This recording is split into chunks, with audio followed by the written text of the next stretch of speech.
कर्ण के पास महाभारत का सबसे महान नायक बनने के लिए सब कुछ था, फिर भी वही इस महाकाव्य की सबसे बड़ी त्रासदी बन गया। आज हम जानेंगे कि कर्ण युद्ध शुरू होने से बहुत पहले ही हारने के लिए कैसे नियत हो चुका था। लेकिन सवाल ये है, क्या कर्ण कमजोर था, या फिर किस्मत ने उसके साथ धोखा किया, या फिर उसने खुद अपनी हार लिखी? आइए कर्ण की जिंदगी को फिर से जीते हैं। जब कर्ण जन्मा उस समय वो साधारण बच्चा नहीं था। उसके शरीर पर स्वर्ण कवच था, कुंडल चमक रहे थे, वो देवपुत्र था। लेकिन उसी दिन उसे त्याग दिया गया। माता कुंती ने उसे नदी में बहा दिया। कल्पना कीजिए, एक नवजात बच्चा, अकेला, असहाय, भाग्य के भरोसे। यही कर्ण की पहली हार थी। युद्ध से पहले, जीवन से, यहीं से उसके अंदर यह भावना पैदा हुई, मुझे हर हाल में खुद को साबित करना है। जब कर्ण पैदा हुआ तभी उसे त्याग दिया गया। कुंती ने डर के कारण उसे नदी में बहा दिया।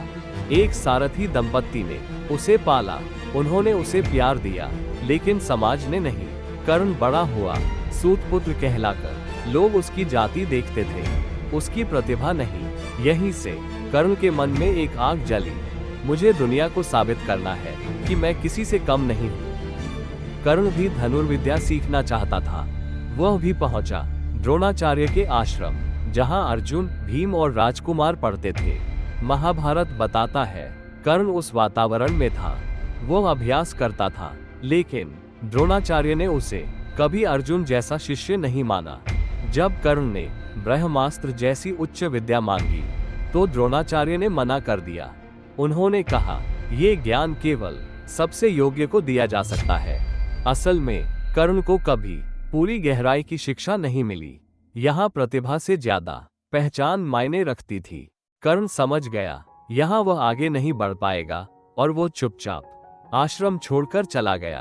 कर्ण पहुंचा परशुराम के पास, जो स्वयं द्रोणाचार्य के गुरु थे। लेकिन परशुराम सिर्फ ब्राह्मणों को सिखाते थे। कर्ण ने झूठ बोला, मैं ब्राह्मण हूँ। ये झूठ स्वार्थ नहीं था, यह मजबूरी थी। परशुराम ने उसे दिव्य अस्त्र सिखाए।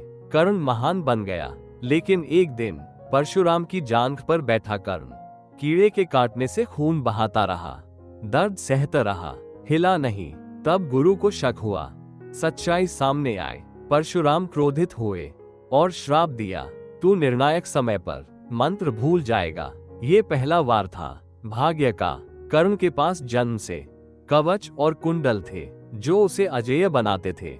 इंद्र ब्राह्मण बनकर आए, दान मांगा। कर्ण जानता था ये धोखा है, फिर भी दिया। क्यों? क्योंकि वो दानवीर था, यह उसका धर्म था।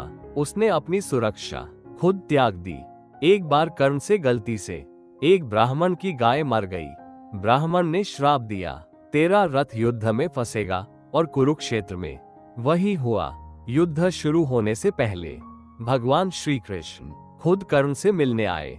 कोई युद्ध नहीं, कोई राजनीति नहीं, सिर्फ दो आत्माओं की बातचीत। कृष्ण ने कर्ण से कहा, तुम कुंती के पुत्र हो, तुम सबसे बड़े पांडव हो। धर्मराज युधिष्ठिर तुम्हारे छोटे भाई हैं। अगर तुम हमारे साथ आ जाओ तो इंद्रप्रस्थ तुम्हारा होगा, राज्य तुम्हारा होगा, पांडव तुम्हें राजा मानेंगे, द्रौपदी तुम्हारी रानी बनेगी, इतिहास तुम्हें महानतम सम्राट के रूप में याद करेगा। ये प्रस्ताव किसी भी इंसान का सपना था, लेकिन कर्ण चुप रहा। उसकी आंखों में आंसू थे। कृष्ण ने आगे कहा, दुर्योधन गलत मार्ग पर है, उसका अंत निश्चित है, तुम उसके साथ डूब जाओगे। कर्ण बोला, मुझे सब पता है माधव, लेकिन जब पूरी दुनिया ने मुझे ठुकराया तब दुर्योधन ने मुझे अपनाया। आज अगर मैं उसे छोड़ दूं तो मैं कर्ण नहीं रहूंगा। कुछ समय बाद कुंती आई, कांपती आवाज में बोली, तू मेरा बेटा है। सालों का दर्द फूट पड़ा। कुंती रोने लगी, मेरे साथ आजा। कर्ण ने कहा, माँ, आपने मुझे तब छोड़ा जब मुझे आपकी सबसे ज्यादा जरूरत थी। अब जब युद्ध आया तब मुझे याद किया। फिर भी कर्ण ने कहा, मैं आपके 5 बेटों में से 4 को नहीं मारूंगा, या तो मैं मरूंगा या अर्जुन। यह उसका वचन था, ये सौदा बराबरी का नहीं था।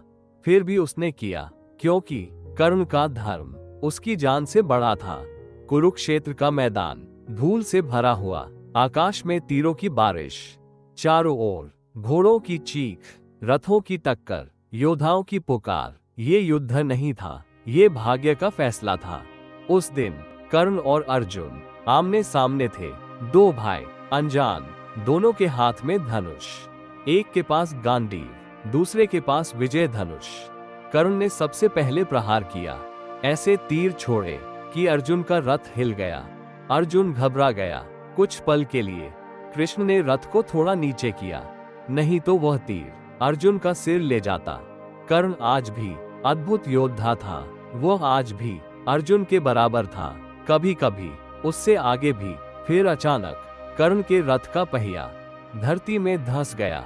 वही भूमि का श्राप। कर्ण नीचे उतरा, पहिया निकालने लगा। उसी समय उसका मन विचलित हुआ। परशुराम का श्राप जागा। वो मंत्र भूल गया, शक्ति अस्त्र याद आया, लेकिन वो पहले ही घटोत्कच पर चला चुका था। अब उसके पास कुछ नहीं बचा था। उसने अर्जुन से कहा, रुको, मैं निहत्था हूँ। क्षत्रिय धर्म है कि निहत्थे पर वार न किया जाए। अर्जुन रुक गया, उसका धनुष झुक गया, वो कांपने लगा। उसने कृष्ण की ओर देखा। कृष्ण ने कहा, क्या उसने अभिमन्यु के साथ धर्म निभाया था? क्या द्रौपदी के साथ धर्म निभाया था? अब समय है। अर्जुन रो पड़ा, लेकिन तीर चलाया, बाण छूटा, सीधा हृदय में। कर्ण गिर पड़ा, धरती कांप गई, आकाश मौन हो गया। एक महान योद्धा समाप्त हो गया। मरते समय कर्ण के चेहरे पर शिकायत नहीं थी, घृणा नहीं थी, सिर्फ शांति थी, जैसे वह कह रहा हो, अब मेरा संघर्ष खत्म हुआ। कर्ण की कहानी सिर्फ एक योद्धा की कहानी नहीं है, यह उस इंसान की कहानी है जिसके पास प्रतिभा थी, मेहनत थी, ईमानदारी थी, दानशीलता थी, लेकिन फिर भी उसे पूरा न्याय नहीं मिला। कर्ण हमें सिखाता है कि दुनिया हमेशा योग्यता नहीं देखती, कई बार पहचान देखती है। पर फिर भी कर्ण ने कभी गलत रास्ता नहीं चुना।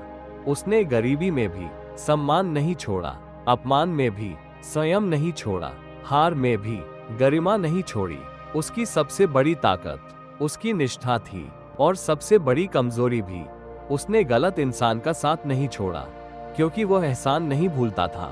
कर्ण हमें ये भी सिखाता है कि सिर्फ दिल का अच्छा होना काफी नहीं होता, सही समय पर सही फैसला लेना भी जरूरी होता है।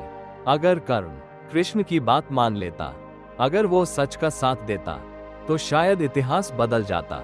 लेकिन तब वो कर्ण नहीं रहता। वह कर्ण इसलिए महान है क्योंकि वो टूटा, फिर भी नहीं झुका, हारा, फिर भी छोटा नहीं हुआ, मरा, लेकिन अमर बन गया। आज भी लोग कर्ण को याद करते हैं, एक महान योद्धा के रूप में नहीं, एक महान इंसान के रूप में। और शायद यही सबसे बड़ी जीत है। आपके हिसाब से कर्ण ने सही किया या गलत? कमेंट में जरूर बताइए।